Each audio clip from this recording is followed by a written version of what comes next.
people are saying that at the festival too. They're like, "Oh, you got like an accent." It's like, oh, that's the. You sound Eastern Canadian. Good. What do we sound like? You guys speak trash. Like, no, you guys American. You guys speak like the way I would.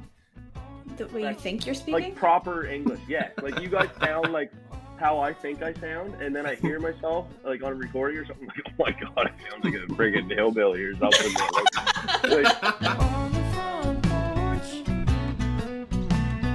On the front porch.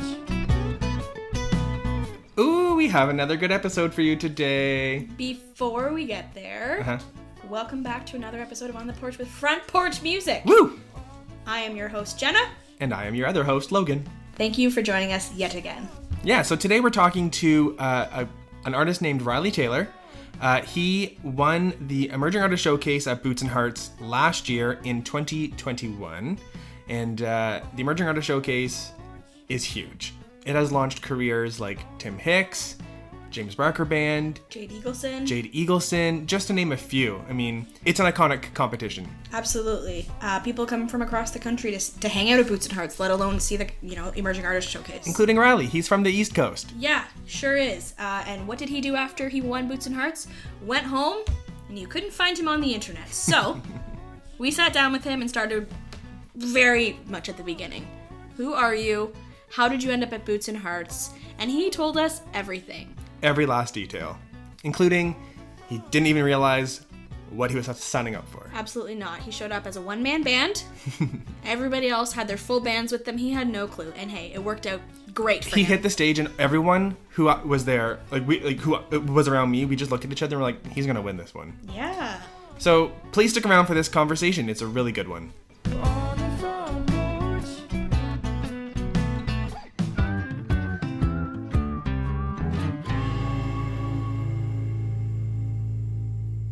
Well, let's get started. Yeah, I mean, let's we're pretty casual. Like we don't have like a full intro that we're gonna do. So No, but let's start at square one.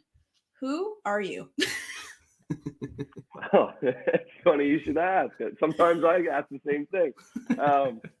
Well, yeah, I'm Riley. I'm 23. I'm from a small town called Burton in New Brunswick. Yeah, I've been here my whole life. I come from my dad was in the army. My mom works at a hospital, and she also does electrolysis as a kind of like an independent business on her own. She's always done that because you can do it anywhere. She's followed him around with his postings and stuff. And yeah, I mean, I'm just kicking it out east, man. Just hanging out in New Brunswick. There's really not a whole lot to do a lot of the time, but I take gigs when I can get them, and I jam out and I enjoy a good party. Yeah.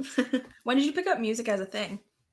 It's always been like there. It's always been kind of what I want to do, like is like a fantasy thing. Like, if only I could do that. And but like I remember going to like local shows and stuff like that when I was a kid, and just like I don't know what's the right word, like a yearning for it almost, like man, like if I could just be that guy, like.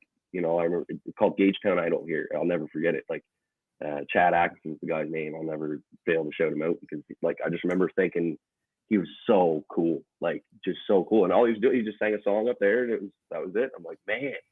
But I'm always like I've always been kind of a shyer type of person, kind of more reserved type of thing. So that was like a big step for me. So I started learning guitar in like elementary school. And I was going to lessons and stuff, and it was really, the teacher was really cool, like, and really knowledgeable and stuff. But we were doing like very structured stuff, like real, like theory based, and just, well, I still find it boring, honestly. But so I sat through hours of theory stuff when I was a kid too. Oh, just I couldn't do it. So my parents were like, "It's so important." I was like, "No." Yeah. And it's funny now because like I'm kind of kicking my own ass now, like because it's like I should have paid more attention to that stuff because now I'm at the point where I got my basic chords and like maybe do like a little run, but other than that, like I watch the real guitar players go, and it's like like it's two different worlds, like and that's it's all they know the theory, right? So I got to get back into it now. So it's almost like going back to school or something, Yeah. When Well, did you find out you could sing? that was, I don't know, I call it luck, call it chance. I don't know. I mean, I've always liked singing. Like, I come from a family that is big on music, whether you can sing or, but a lot of us can't even really tap our toe and stay on time. But we belt it anyway, type of thing. So I don't know. In middle school, I thought I could sing, but that was like when my voice was changing and all that stuff. So yeah, I listened. I found like an old video like not too long ago, and it was like, okay, no, I thought I could, and then probably like later on in high school, and I was in like a music class and just was kind of screwing around and playing a song that I knew how to play, and then was just kind of humming along, and then it was inspired by a girl that was saying, "Hey, that's actually pretty good," and I'm like, "Oh, cool," and I knew that she could sing as well, so it was like, oh, she's not just saying that, so it kind of went from there, and yeah, I mean, I guess I didn't really know for sure until I threw a video on my Facebook. I think that would have been like a year after I graduated high school, and the response was really good. Like, so I was like, okay, I guess I can sing. Like, I don't know much about the theory on it as far as like vocals and like the technical stuff, but I go by ear. So it's yeah, if it doesn't sound bad, then it must be all right. Fair enough. That's how I base it, I suppose. So you said you were like a pretty shy guy when you were a kid. Do you still consider yourself to be shy? I think it really kind of just opened up that world of being outgoing and kind of changed my whole perspective, I guess. Like, because up until that point, I played a lot of sports and stuff like that, and I was outgoing in that way. But like in like in a lot of social environments and stuff, like it'd get it's not even really anxious. It was just kind of like closed up a little bit. And then, because I was gonna say, like, when I met you at Boots and Hearts this past year, off stage you were like you are now, but on stage you just kind of like lit up, and you didn't seem shy even a little bit. So it's just kind of interesting to see with a guitar in front of you and a mic in front of you, like your walls seem to come down a bit.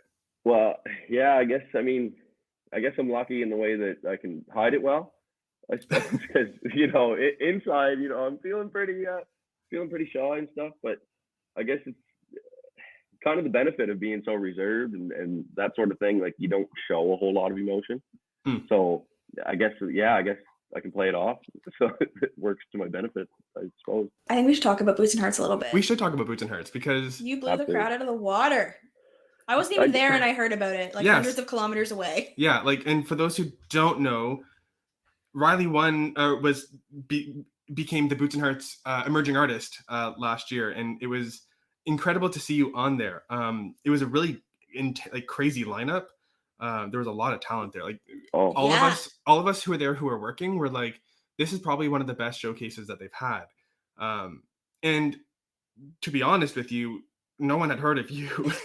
No, I know. And like, we were like, who's this Riley guy?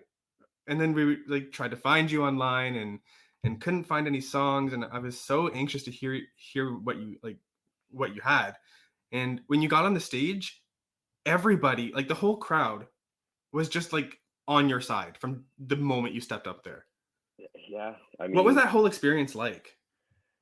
Wild. Just like the whole thing, it was like a Twilight Zone type of thing. Like, it was like just right from the time that I showed up, like I was, not late, but getting there, like everybody's kind of getting going and stuff. And I'm like, oh my God. And I walked past this herd of people. And because as far as I was concerned and knew, like, I was like, oh, there's 8 people in the finals. There's going to be a group of 8 people there. Not even like, just so oblivious, man. Like, and so I walked past. You're only playing the largest stage in Canada. Yeah. So I mean, I really was like, had no idea what I was getting into, type thing. So I walked past this group of people and go right to the stage, like, idiot. So I go out there, and Buddy's kind of looking at me a little sideways, and he's like, "Oh, like, he doesn't know who I am. And he's like, can I help you type of thing? And I'm like, I'm looking for the Emerging Artist Showcase. And he points right to that big group of people that I just walked by. Cause I'm like, oh, there's no way that's them. So I'm like, oh, okay.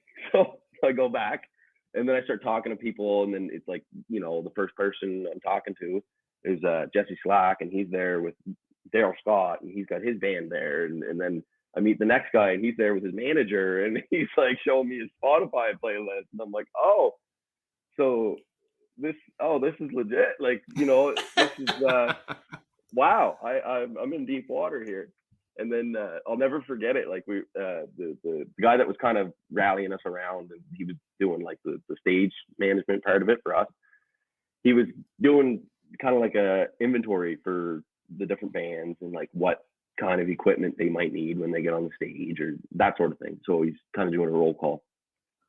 So the bands go up and they need whatever, a microphone for their bass drum or whatever.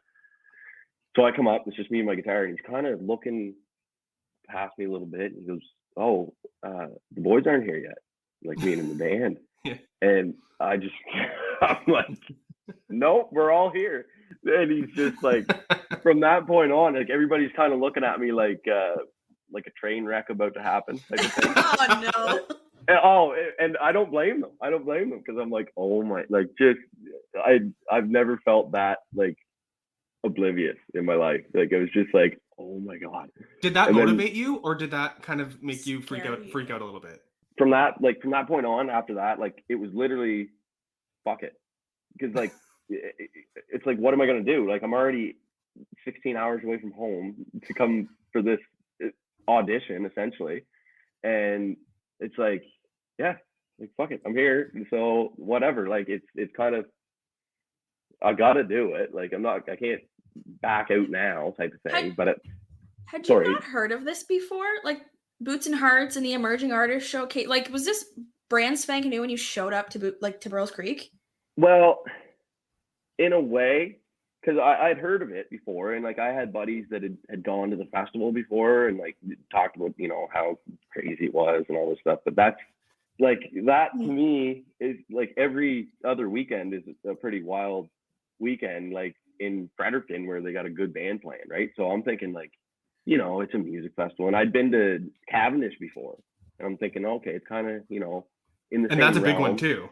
Yeah, oh yeah, for sure. And I'm like, okay, but really didn't grasp. Nobody thought to like mention it to you or give you a heads up either, eh? Well, I'm sure they did. And you were like, nah, it's fine. As you guys know, I'm not I'm not totally on top of everything, especially like on social media and on like anything online. Like it's hard to keep up with, I find. But I don't know. I'm sure somewhere along the way somebody had mentioned something, but I just like, oh, whatever, it'll be all right. But you know what? That may have actually worked in your favor, because like you came in, like you went in with not the highest expectations. So like you get there and you're like, okay, well, let's just do it. You're a straight up underdog. Yeah. And you won. Yeah. So like at the end of your first set, people were screaming your name. Like, was that weird? Did you hear them from the stage? Yeah. Yeah. Oh, I could hear them like loud and clear. And it was like, just like crazy. Because it was like, I've only ever played like within New Brunswick, really. Mm-hmm. And like, it's after a while you get doing the same circuits and stuff. And I'm not complaining by any stretch. Like it's great, but it's usually like the same group of people roughly, right? Mm-hmm. Like within certain regions of the province, you have your regulars, and God bless them, because we need them, because they show up, right? Like the first couple gigs, you get a response kind of like that, and it's a wicked time and all this stuff. But after a while, it's like you almost get used to each other type of thing. So it's still good, but it's like they've heard this before, like that sort of thing, right? So as far as a response like that, it's just like, oh my god, like I guess I do belong, or like I guess this might work out. Like, holy shit. Like, I couldn't believe it. It's funny, wild. You telling us right now, you look overwhelmed again, like thinking, like thinking about it and reminding yourself, like, how did I feel? You're just like, Well, it was This just is one of those. crazy. Oh, it was one of those things like just so unexpected in the best way possible. No kidding. And like I'll never forget it because I was just like, what is going on? Like there's no Well, way. Like this showcase is Huge. huge. Like it's launched everyone's careers. Like Tim Hicks, Tebe, like everybody, like James Barker Band. Like, yeah. does that, like, now that you've on the other side of it, does that kind of does that blow your mind that you're part of that history? It's wild. It's wild, man. And these are all guys that like I've paid a lot of money to go see at like a festival or at a local concert, like, and it's like wow, like because now it's like I'm not saying that I'm up there, but I'm saying like there's a list and now my name's on it, and it's like, oh my god. So it's good because that kind of gives me the boot in the arse that I need sometimes to really kind of get in gear and like get motivated, get focused, like because the opportunity's there, right? Totally. We have a picture of you from that moment of when you were announced as the winner, and it is, you couldn't look happier. It's so cute. Yeah. So let's go back to it. It was you and Andy Bast, right? Yeah. Yeah. And the two of you were standing there, and the two of you both looked like you're about to shit yourselves. And Yeah. you kept looking at each other like, good luck, man. Good luck, man. And Yeah. then when they announced, in that moment, did you expect to hear your name or Andy's name? Honest, I really thought it was gonna be Andy, like, because the dude is phenomenal, man. Like, and we're talking about like, we touched on that like guitar stuff, and like that dude can play the shit out of a guitar. And I was talking to Joanne, his manager, and like apparently he plays a little bit of everything and sing it. Like he sounds like Rascal Flatts, man. Like Yeah, wicked. He's really good. Wicked. And stage presence, the whole 9 yards. Like I went out when he did like his finals song, and like I went out to the front after. I think I went first. I think I went first. Yeah. Whichever way it worked out, I went out to make sure that I was like in the crowd for his little set, and it was like, I'm into women and I want to take my top off right now. Like, like this guy's like, so like when they're getting ready, and, like, and I went back and I told him that stuff. And you took your top off? No, I didn't. No, I kept it on. I was able to contain the excitement, but Oh my god. no, I honestly I thought it was his, and like either way, like I would have been fine, because like if he would have won it, it would have been well deserved. Well, even people who like, don't win have huge careers. Like Tim Hicks didn't win. Oh, absolutely. Like so, like just to get there, like just to be there is an accomplishment in its own right. Like, and yeah, that's kind of what I had no idea about. So yeah. So like in that moment when they do call your name, what is going through your head? Yeah. Does it register, or are you like, wait, was that my name? Yeah, it was really like that, because it was like I was really scared of like thinking that he said my name and like somehow, and I know like Andy Bass and Riley Taylor don't sound similar at all, but it's different when you're up there as far as what you can hear. Like it's kind of hard to make out exactly what he's saying anyway when he's giving the speech and all that stuff. So I'm like, oh my God, like please God, like if he does say my name, or if I hear my name, make sure that he actually said Riley. Like, you know what I mean? So I gave it a sec to look around and then see if they were responding, like if they were coming over to me or coming over to Andy. So like if they're coming over to me, okay, he said my name, perfect. And then so yeah, like I guess I don't know what was going through my head, honestly. Like it was just like that sound right there, just like no way. Like kind of like what the hell is going on? So yeah, it was just one of those things. I guess it kind of reverts back to that whole like when I was a kid, like thinking Buddy on the stage is just like the coolest guy ever. Like if only I could do that, if only I could be that. And then like first time ever having that like validation feeling. Oh shit, I am that. I am that now. And it's like, oh my God, this like I've been waiting for this. Like, so yeah, it was very surreal. What was it like going home after? Did you have Oh, like a welcome committee or it what? was, yeah, like, everybody back home was pretty pumped. I mean, still, I'll, like, like, go out or whatever. Like, if I have a night off from gigs or whatever, I like to frequent the local establishment.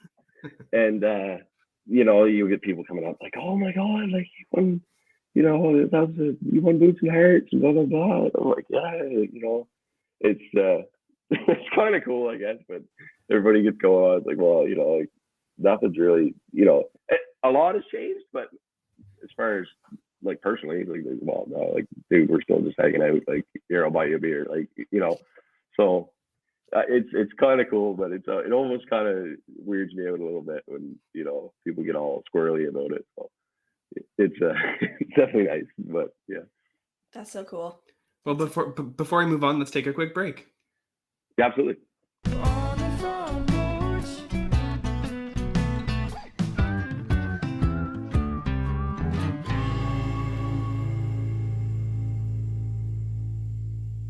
On the front porch.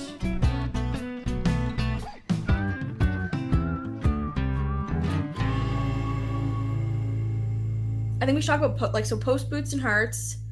You're at home. What are you doing now? Like, what's it been like since August?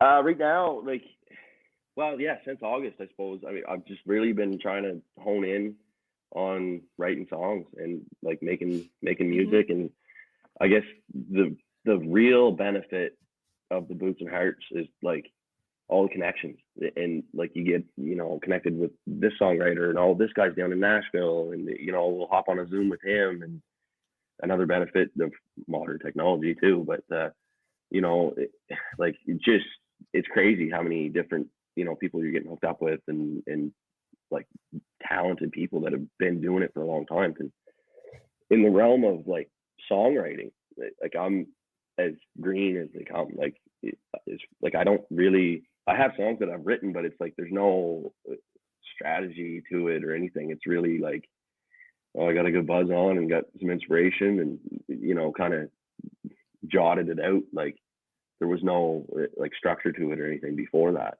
And now I'm kind of learning how to, form it up, and, like, where to, like, you don't want to use this word here because it was repeated, or, stuff, like, little tips and tricks like that. So that's really what I've been trying to focus on, like, just get some songs together. And then, because I got to put some stuff out at some point. So, like, and I want it to be as, as good as I can for that time. So, Well, I know we're really excited for you to put some music out. You were waiting. yeah. Us and the rest of the world. Yeah, well, I mean, I gotta, I've been talking about it to a few different people, and, like, it's kind of one of those things where, like, it stuff like that, it comes fast, but it goes fast too, right? So, like, it's that, like, strike while the iron's hot. Like, you gotta get it while it's hot type thing. So I gotta try to, within a few months, I'd like to really, have some stuff that I feel good about, and feel good about pushing and put it out there. So yeah. I mean, you weren't at the CCMAs, but I think I heard your name 100 times, so that's pretty Oh, cool, really? don't you think? Yeah. Oh, yeah, that's pretty cool. Yeah. I was gonna do it.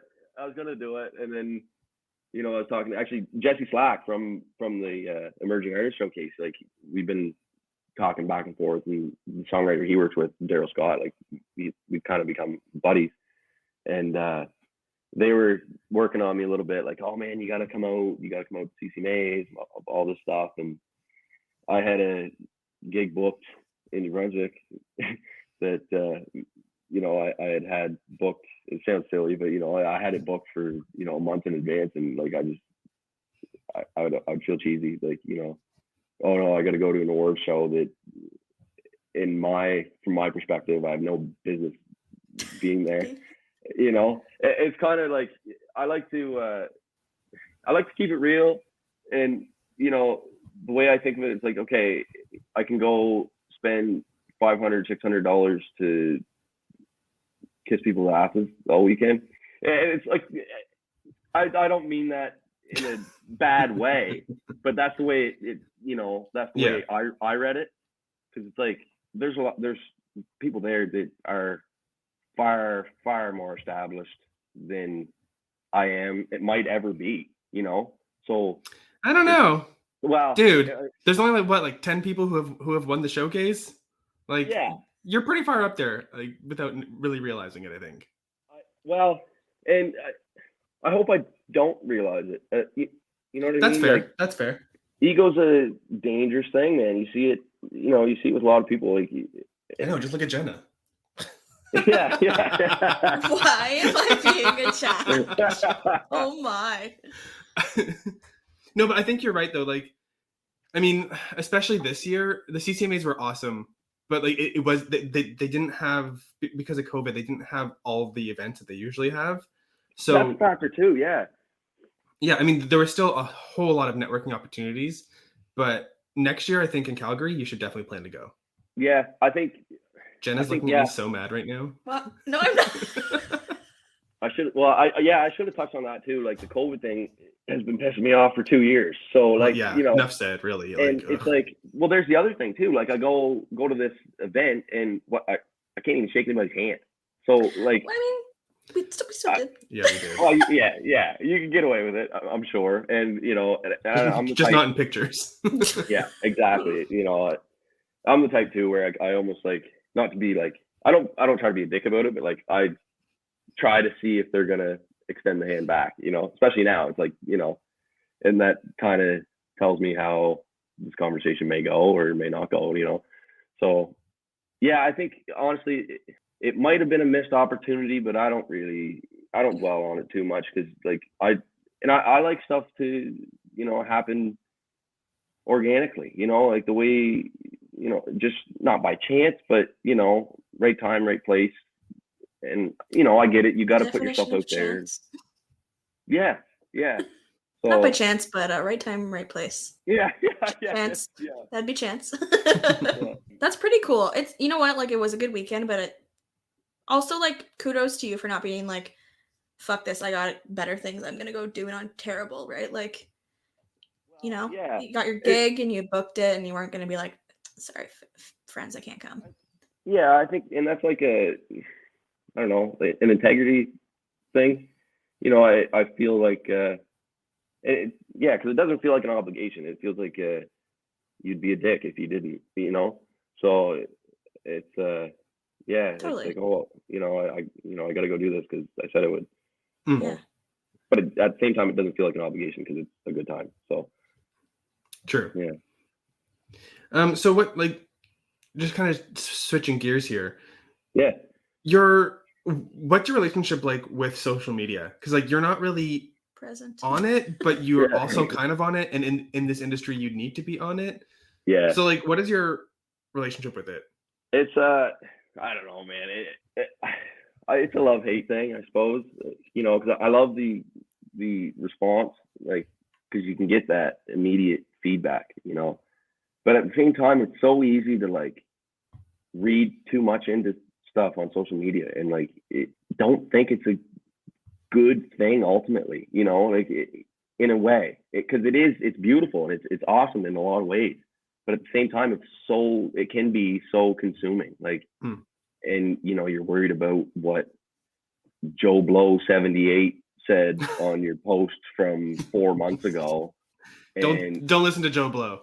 Exactly. It's like, and then you catch yourself, like, and I find myself catching myself a lot. Like, it's like, well, who the hell, like, first of all, I don't know him. Second of all, he doesn't know shit. And, like, what am I worried about here? And then, you kind of find yourself like thinking about that sort of thing, and then worrying about like, how do I look in this picture, or, how do I sound in this video? And so I don't know. It's definitely something I gotta really start getting more engaged on, for sure. It's just like, it's such a drag, I find. Like, it's just like, it's a chore, because ultimately you're putting on like a facade, I think, because it's like nobody is who their Instagram profile is. And like, as much as they might be close, but like it's hard to find authenticity a lot. I Well, find like it's also curated that like people are posting the best parts of what they want to show. I mean, which obviously they should, yeah, but you're only getting One side. one side and a very Yeah. small Yeah. side of somebody. absolutely. So like it's And it's weird because like weird.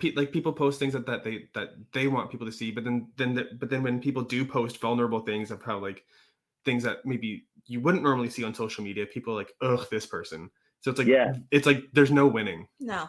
Oh, no. yeah, like, and it's a tough thing because like especially like when you start relying on it almost for that Validation. sense, that validation, and like you I see it a lot, like people tending to lean towards that with like their stuff that they're kind of insecure about, or like it's weird, like they don't want the world to see it but they're posting it for the world. Where really, like in my opinion, like you should lean on the people that are behind the screen, like the people that are actually close to you, like, and keep that shit to yourself, like like, so like what's wrong with that, keeping stuff to yourself?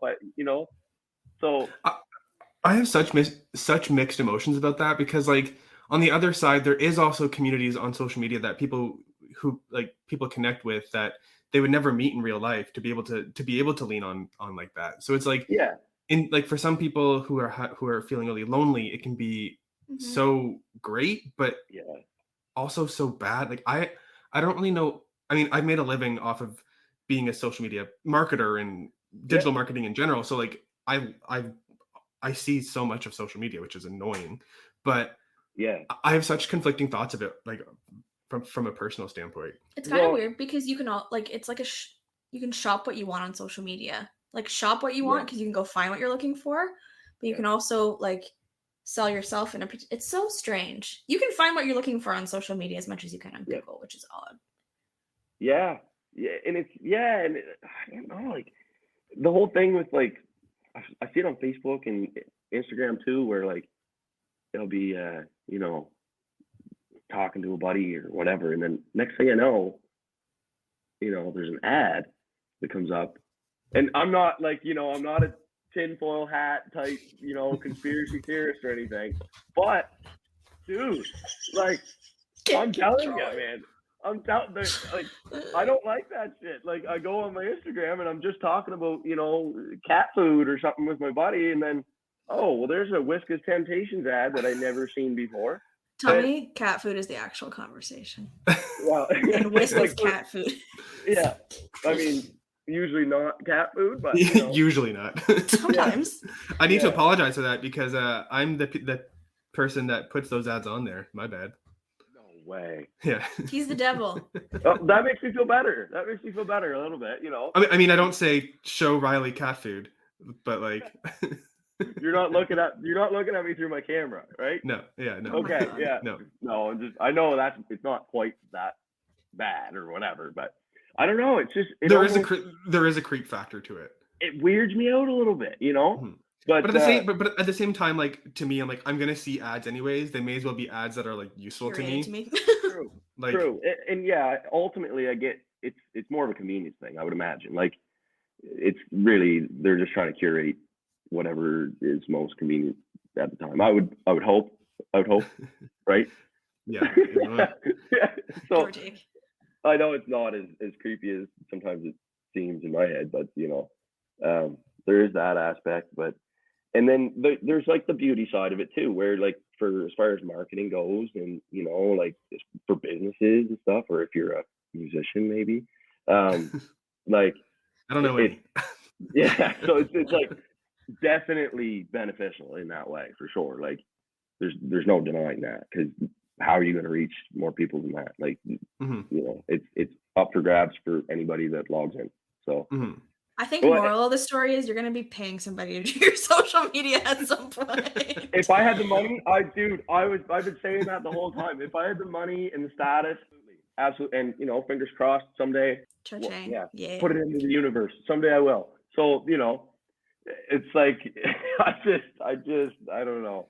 I'd rather Well- call me if you want to talk. Call me. Come over. Like Don't say that. Jenna will call you. Hey, Riley, I'm having my coffee right now. Yeah. Do you want Yeah. to see my FaceTime? Well- You want to see my coffee art? Yeah. FaceTime me. Come on over, Jenna. Let's have a coffee. Be there in 16 hours. Yes, you. Man, I can cook the hell out of some scrambled eggs. Like. I'm actually scared of New Brunswick right now because the last time I went there, it was right after Boots and Hearts, and I was taking a flight to Fredericton because I was going to the Canadian Fastball tournament.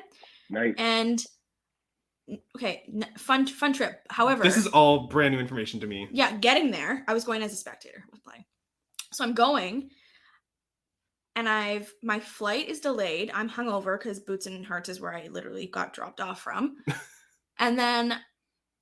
So we finally get on our flight after like 3 hours late. It's a 1.5 hour flight, right? Or something like that. Maybe 2 hours. Yeah, So like that.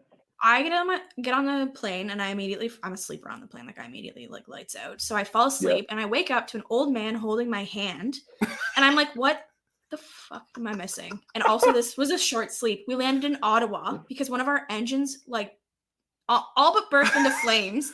My mom's watching the tracker. And it's like turning around and flying back over Ottawa. My mom's like, we had to emergency land and we conveniently landed at the Ottawa airport, sat there for 6 hours. They had to get a new pilot. The plane had to come from Montreal because that pilot was like, that's traumatizing because he was like, I'm going to land this plane in the water. No, not the water. But anyways, like Right beside my parents' he house, had no actually. where he was landing. So he got sent home. We literally landed on an airstrip, like it was fine. But I woke up, I missed the whole thing. Everybody was like seatbelts on, like sit tight, and this old man's holding my hand, and I literally wake up on the ground, like, what did I miss? And they're telling me this, and I was like, oh shit, turn my phone on. My mom's like, what the fuck is going on? Why are you not moving? She thinks the plane is now. Anyways. An old man was holding your hand? He thought we were going down. Aww. So I would have That is the sweetest thing I've heard, and you didn't even notice. I was sleeping. He needed some help. Anyways. Yeah. When you opened with that, I was a little questionable. Me too. I was like, what did that old man do? Well, I mean, his wife was beside him. They were like, she's sleeping and we're going to die. We should hold her hand is the thing. Anyways. So we get stuck in Ottawa. I could cry. Oh my God, stop. It's fine now. It was like 2015. We all survived. I hope he's doing well. He was old. What if he's not doing well? Anyways, I had to get on another plane to go to Fredericton from Ottawa, and I was like, holy fuck, I need a sedative. I'm just scared. I missed the fearful part, and I was like, I don't want to get on this plane. Yeah, probably not feeling like getting on another plane after that. No, not for a while. Hilarious, right? Now it's funny. That's the shit you got to put on your Instagram. Yeah. No, she was asleep. She had no idea what was happening. Oh, yeah. Oh, that'd be a good story. Just like Buddy's hand holding yours. Oh. To get views. I mean, woke up scary, absolutely. Yeah. That is wild. Yeah. That is wild. Drove home from New Brunswick, thankfully. I was like pretty scared to get on a plane for a bit, but because that's like not, that doesn't happen. That's not a usual, that doesn't happen all the time. Oh, that's gotta be, like, I wonder what the odds are. Literally. Like, flying is the safest mode of transportation in the whole world. Yeah. My flight was not safe. Are you shitting me? Anyways. I don't know how you missed it. I'm not traumatized at all. I'm fine. I slept through the whole thing. I mean, yeah. Fair enough. I graveled myself so hard. Like, I took 3 gravel to knock myself out for this flight number 2. Yeah. I was like the drowsiest person. My mom was picking me up at the airport, which, by the way, is so funny because the airports are so small out there, and you go to Pearson, you have to park like a kilometer away. The Ottawa airport is my favorite airport. It's little too, eh? Yeah. You just pull up. There's always a parking spot. You're not like racing in Mississauga or wherever the heck. Anyways, so cute. You just walk right out to the parking lot and get in the car and went to the Ball Diamond. That's pretty cool. I mean, anyways, I survived. Wow. I'm not coming for coffee anytime soon. That's what I'm saying. Yeah. No. The airport thing's cool, but the plane thing, not cool. Not cool at all. Wow. But you were asleep. Uh-huh. Yikes. Thankfully, I was asleep. I mean, so... I wish everyone could see both mine and Riley's faces looking at Jenna right now. Like, yeah. I'm a survivor. Yes, you are. We're going to be holding hands on the flight to Calgary next year, and you're going to be like, she's just nervous. It's all good. We just turned this into one of those, like, survival podcasts. Like, story type thing. I survived. That's wild. Such a small event, and literally Probably not that as close to death as it seems, but anyways. Yeah.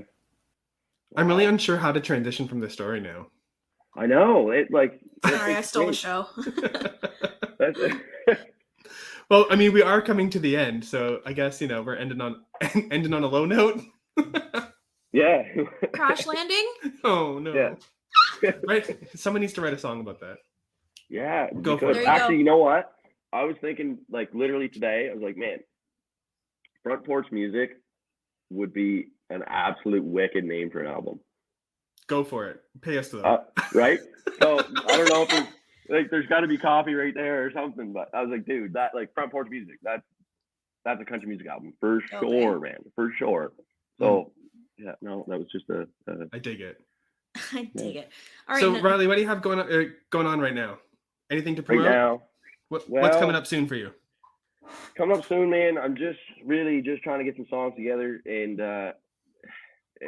you know, it's sometimes it's an uphill battle, sometimes it's a coast. So you know, it's hard to put a timeline on that sort of thing, but I'm hoping, you know, sooner rather than later to have some tunes out, and hopefully get a good response from them, and then get my chops. And now I'm trying to get a band together now too, so that's an exciting venture. I'm probably gonna call some of the guys right after this actually and see if we can set something up, and just making music, baby. That's Sweet. Well, whenever your music comes out, everyone be sure to, you know, check it out on Front Porch Music. We'll definitely be talking about it. And give Riley a follow on all socials, even though Not he's never that he there. uses them. We were waiting. I was like, let me say that. I'll follow you back. And talk shit about your content. I'll double tap on all of it. I'm going to troll She you. will hold you to that. I'm trolling you for at least a week. I'm going to post my food every day, and I'm just going to tag you in every story, and I'm going to look like a freak, and I don't care. Perfect. Can't wait. Can you please I love reshare all that? That's so fun. That would be so funny. I will. I absolutely will. That's awesome. That's the shit I like about social media. I like the funny stuff, but you know, the crazy stuff, you know. So you know, thanks guys. Like this is Everyone listening, tag Riley every day in whatever you're doing. I'll put it back on. Like I'll whatever, repost or share, whatever, you know. This is going to get out of hand. Oh my god, this has to happen. I'm telling everyone. Me too. Cool. So for those of you who don't know, you can follow Riley on Instagram at RileyTaylor_RT and tag the shit out of it and make him so annoyed. Do it. I won't even be annoyed, man. You're going to be my sitting day. there laughing the whole time. Yeah, this isn't going to have the effect we want it to. That's okay. Thanks so much for joining us on the Porch with Front Porch Music. I love talking to artists and digging deep into the world of Canadian country music, and I'm so excited you joined. If you liked this episode, please rate, review, and subscribe to this podcast. That's the easiest way for you to support this show. You may even get a shout out. So we'll see you in a couple weeks next time on The Porch. On The Porch with Front Porch Music is hosted by me, Logan Miller, and Jenna Weiser. The theme song was written, produced, and performed by Owen Wrigley.